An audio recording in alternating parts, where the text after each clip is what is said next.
Hi, we're Exploding Dice Games, and today we're teaching Steve how to play Kings of War.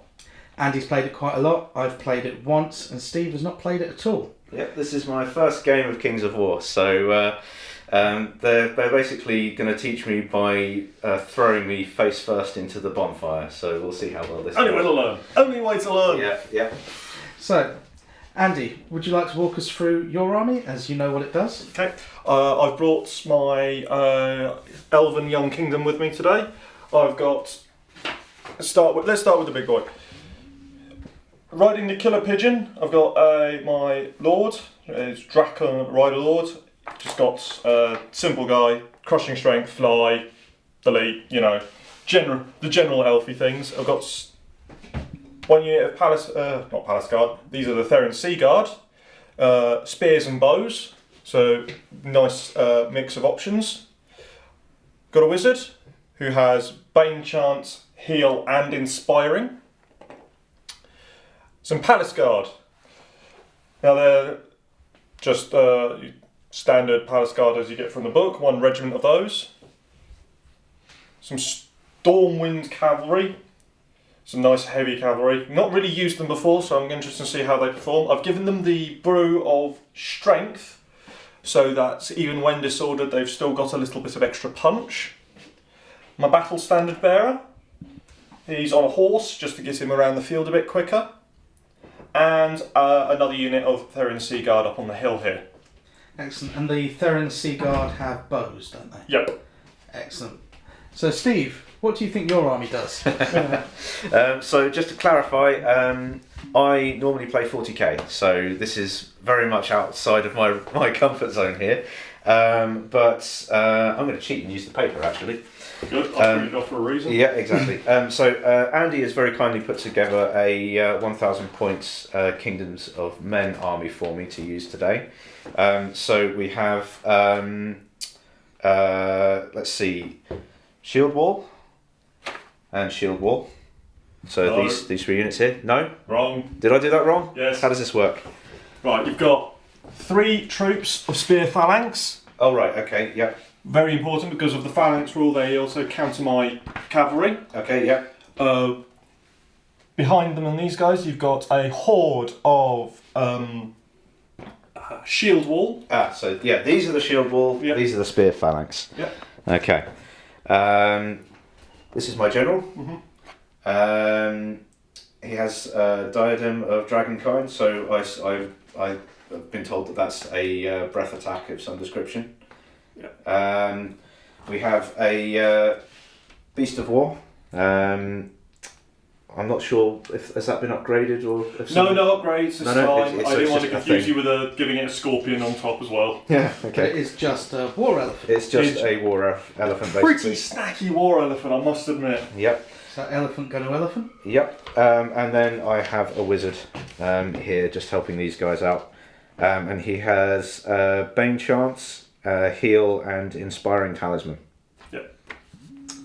So yep, that's my Kingdoms of Men army. Excellent.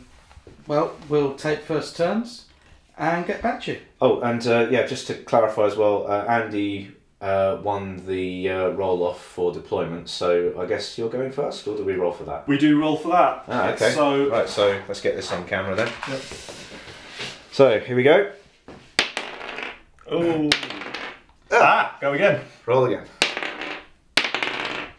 There we go. So Andy will be taking the first turn, and Yep. you've got the first turn of deployment. Yep.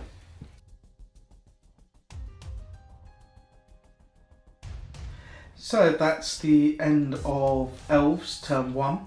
As you can see, most of the army has moved forwards with I'd say quite a hard advance on the left flank, particularly.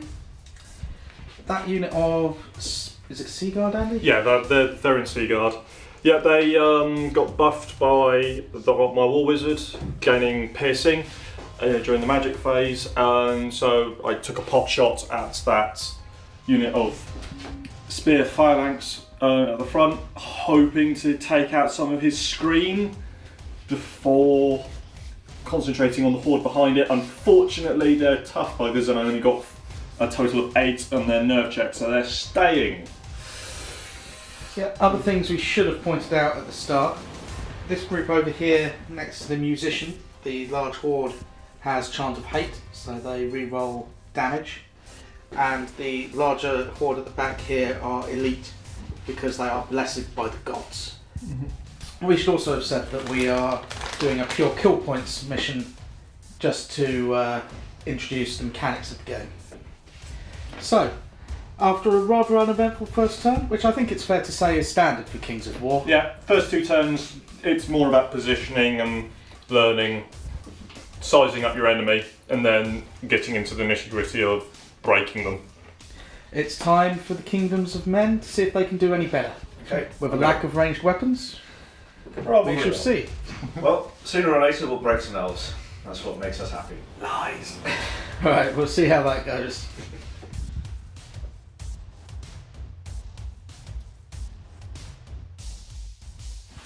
So, we're back after the end of turn 1.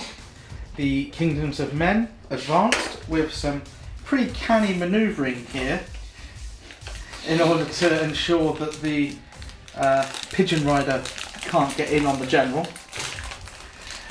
Over there, it turned out that this bit of heavy rocky terrain actually hindered the movement forward quite a lot, slowed down this advance to 5 inches apiece. The War Elephant is thundering ahead fearlessly because it's an elephant, so we'll see how that works out for it. Yeah, it's seen some elves and it has blood in its eyes. And we were actually wrong. The Kingdoms of Men army does have some shooting.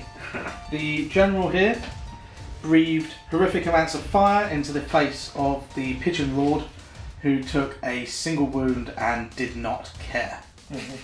So it looks like turn 2 is set up to be quite bloody.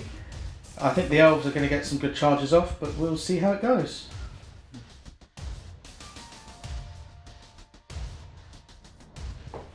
So, as predicted, a pretty monstrous turn for the elves. Would you like to walk us through it, Andy? Yep, so I advanced a little bit, got a couple of charges in. I put the Palace Guard into the War Beast, hopefully trying to either waver it or hopefully get rid of it before it would smash me back.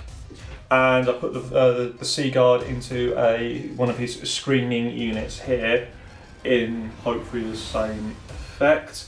Unfortunately, they're both still here. However, I did get 5 points of damage on the War Beast. Which is quite significant. Yep, So it's got a few cuts in it, but it's still there. it's still there. Mostly he's just pissed it off. Yes. Pretty much. However, I did get wavering on these guys, so that unfortunately next turn they're not going to be able to do much. Well, fortunately for you. Yeah. Well, unfortunately for Steve. They're too busy soiling themselves at the moment to. Unfortunately, in my keenness to get stuck into some combat, I've left myself open to a few manoeuvres. Yeah. And my Death Pigeon Lord back there has flown around the back in hopes of doing something, but we'll see if that goes off. We will indeed. Here's to an interesting turn 2 for the humans.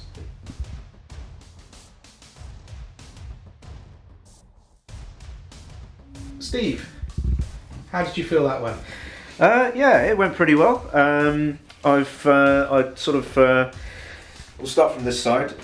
So I've advanced my spear phalanx up because supposedly they can reduce the effectiveness of the cavalry. So I've kind of blocked them off from charging into my shield wall, which is pretty useful. The wizard healed a point of damage on the elephant, who then charged into the Palace Guard. Palace Guard and did 5 points of damage. Unfortunately, not quite enough to force them to run or anything, but that combat is continuing. Yep. And then over here, you'll notice that there's a unit missing. I charged. Yes, I charged these guys into the side of the elves there, and managed to make them run away. So that's pretty good. Elves running away. Cheers going up along the human lines at the moment, but probably premature celebration. But we'll see what happens.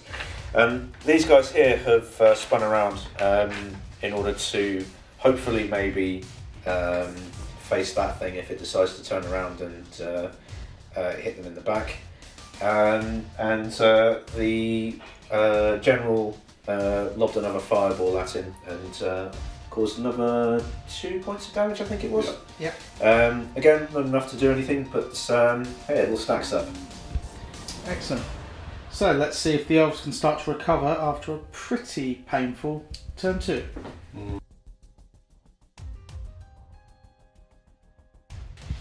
So I think it's fair to say that's what you can call a comeback. Yeah. A little bit. After some truly incredible dice rolling where Some very out of character dice rolling, if I might add. I got nothing. both the cavalry and the palace guard hit with all of their attacks and then wounded with almost all of their attacks. Yeah. Somebody questioned why I charged my heavy cavalry into a phalanx unit.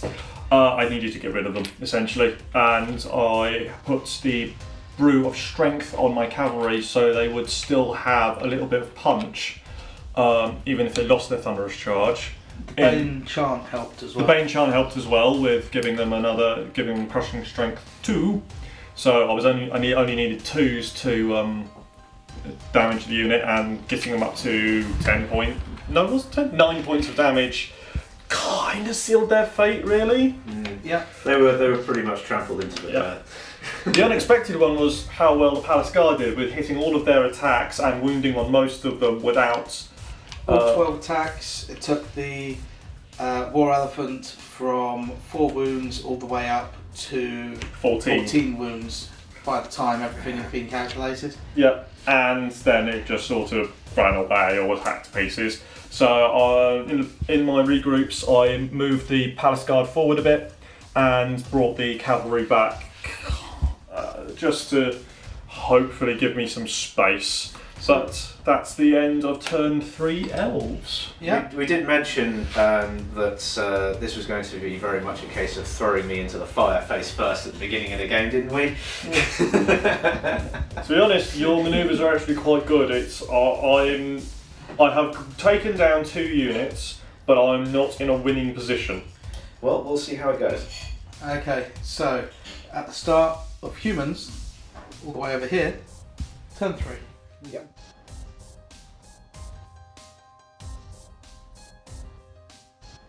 So another interesting and very bloody round. Really taught the importance of positioning this one, I think. So, would you like to talk us through some of the Sure. carnage? Okay, so the Spear Phalanx from the previous turn clearly did their job, because even though they were run over by the cavalry, it gave the shield wall the opportunity to charge in over the corpses of the auxiliaries, smash into the cavalry and send them running for the hills. We've decided that elves don't like it up them. And I've elected to keep them where they are, just to avoid them being potentially countercharged next turn in the side. What really helped in that combat was the wizard cast Bane Chant on these guys, so giving them crushing strength, so it made it easier to wound. I'm really pleased with how that went. Can't complain. These guys over here just sort of shuffled around. These guys are sort of starting to move up around the side of this building. The Warlord used his Frame Breath attack on the Palace Guard, I want to call them. Did a couple of points of damage. But the real interesting bit was here. you'll notice that there's one less griffin on the table. He didn't quite fly far enough away from this unit of Literally by the shield half an wall. inch. Literally by half an inch, hence the importance on positioning. And if I hadn't flipped them round the previous turn, then I wouldn't have been able to charge into the back of him and basically slaughter him with 75 attacks. So with re-rolling once to wound, once to hit, sorry, from the Blessing of the Gods. So he's decided to fly away and live another day. But it's looking kind of dicey for the elves now. But then it looked dicey for the humans. But then it looked dicey for the humans at the start of the turn. So that's the way this seems to be going. Yeah, let's see how it goes after Elves, turn 4. Yeah.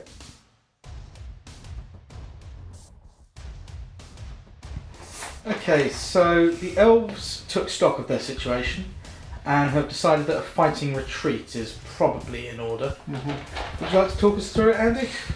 So, this was a very quick turn for me, and I spent most of it standing here going, what the heck am I going to do? Eventually I've decided that I should start pulling back and regrouping my forces. So the Palace Guard have retreated 3 inches, so has the my 2 individuals. They've pulled back. I noticed that I was still within range for charges from this shield wall horde. So I brought my Therian Sea Guard off the hill to block any charges against my War Wizard or these guys, or into the flank of those guys.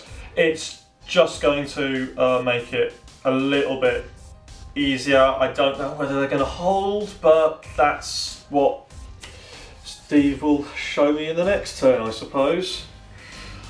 And they were able to get a point of damage with their bows as they came off the hill. Yep, I mean, So 6 is the hit. Even from, sticking out of his arm, basically. yeah, pretty much 6 is the hit from this range. It was kind of I might as well. But, you know, 1 point can make all the difference. Yeah. But at this late stage of the game, I don't really see a full return, because still got 20 points on them. They're still there. Yeah. General with a 10 dice breath attack and still 2 units of auxiliaries running around.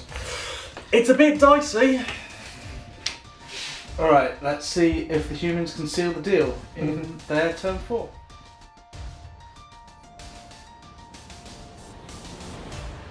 Romans too. So, after the end of turn 4, as you can see, the elves are suffering in their attempt to retreat. Would you like to talk us through it, Steve? Yep, sure. So we'll start off over here. So I've moved these spear phalanx up to try and kind of close off around the back. This second unit here is kind of joined up with this squad. The general and my wizard, who's hiding behind this building here, basically threw a whole load of fire into those palace guard. The whole area around them just erupted in flames, but they managed to hold their nerve. As you can see, they're now on 10 wounds, not 0. Yep. So that was pretty effective. Not as effective as I would have liked, but hey, I can't really complain at that result. This unit here have moved up to try and basically to force the elves back, get out of our village, basically. Meanwhile, this second unit of shield wall pretty much obliterated the what were the names of the Sea Guard. The Sea Guard that moved in to try and block them off. There's basically the elves are at the moment in the process of being boxed in. It's not looking good for them at all. No. Would you like to surrender, Andy? No, Blaze of Glory! I can take your teeth off. Then we'll be back after Elves turn 5.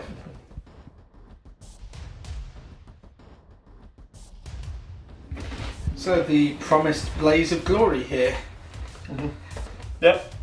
I'm thinking, I was thinking, if I could take out one of these hordes, which was doable with the Pass Guard, but a long shot in either case. So they got in, I was able to get 7 damage on them, which on any other unit would have been quite a chunk, but with a basic 2022 nerve, it not quite enough to even phase the Regan soldiers. So I think Steve's last turn of this game is going to be quite a big smash and grab. Oh yeah, and the banner bearer tried to take out a wizard, but couldn't work out how between controlling a horse, holding a shield, and waving a flag. Yep, the wizard just kind of ducked out of the way. Yep. So let's see if the Regans can slaughter every last pointy-eared freak in their turn 5. We'll give it our best shot.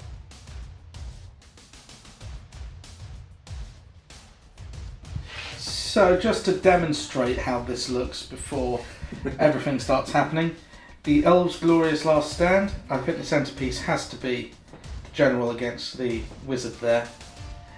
But yeah, I think it's fair to say that things do not look that good. Nope, not at all. Yep. Let's see how it goes. Go home, you pointy-eared.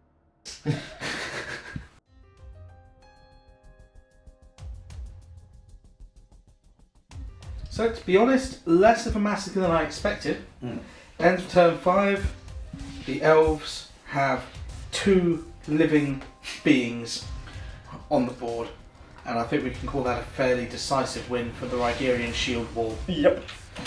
Pretty much. Yeah, I mean, considering it's my first game and everything, I think I did alright. I don't think Andy was particularly going easy on me. So I'm pretty pleased with that. First game of Kings of War, I really enjoyed it. Yeah, I'm thinking about putting together a sort of a demon-themed army, so we'll look at doing that. But yeah, basically, well, you saw in the previous shot, I charged these guys in and took out the last sort of real threat in the army. So it's just the wizard and the standard bearer left, who presumably are going to slink off back to wherever hideous hovel it is that elves come from. I don't know. I don't know. Any thoughts, Andy? Well, it's been a while since I've actually played with my elves. I've been building up the Regan army most of the time. So it was interesting, a very different style of play. I think I actually need to go back and rethink my list. The Sea Guards are interesting to use because of the use as both frontline troops and ranged, but I think the compromise isn't great for my style of play. I would probably swap them for either some plain old spearmen and throw in a unit of archers to cover them up, or maybe some glade stalkers, not sure. But anyway, for a beginner's game, I think Steve took to it quite quickly.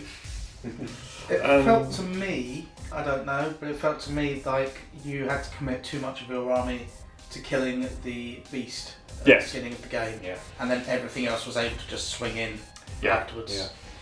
As an interesting point, and this came up earlier, Andy's style of play with what's the I call them the Regans, but they're based on Romans.